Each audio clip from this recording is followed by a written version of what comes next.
waliwo omwana yayimbye akayimba nti tetuli banjawulo ku balala just kye tulina mikisa bukisa. Abantu beebuuza abantu nga ba Mickey Sims tufane sente bazijjawa? Omwana yakabeera nga atunda Range Rover, abantu asinga ne bamusekerera ti Range Rover badde togisobola, waliwo epampalika. Range Rover bali bagikuwola, nyiniyo yagizaayo. Range Rover neefuuka Range Rover.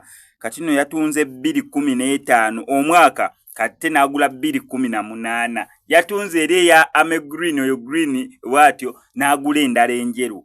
Personalize n'abaplate ekyakebera ekyakola nera n'agiteekako kwena enjeru. Naye yagenza okugi unveilinga ng'ali ku airport, musajja wattu yegendera Kenya. Agenda kola ki? Yagenze mu Oscar Kampala gundi, waliwo gundi yatandikawo trend. Omwe yasooka okubeera nga ayambaza abavubuka 100 mu ggwanga erya Uganda, n'abambaza amasuuti ne batambula ku street z'e Kampala nga bambadde amasuuti. Nera ne Mickey Sims Tufani yaliko kwogwo omulundi, ku guno omulundi Oscar yasazeewo trend yenu agitwale Kenya. Kyokka ate nga Kenya agenda kwambaza abavubuka oba abasajja, actually sina bavubuka, abasajja 7 mu ggwanga erya Uganda. Yayambaza abavubuka kati ekyavubuka kinnemeddeko, yayambaza abasajja 100 amasuuti, kijjukire yageetungira. Kati yagenze Kenya agenda kwambaza abasajja 7. Imagine abasajja 7 bonna bambaza amasuuti ge yeetungira. Nane Mickey Sims Tufani yageze kubeera nga yeegattako eyo trend. Yagenze eka,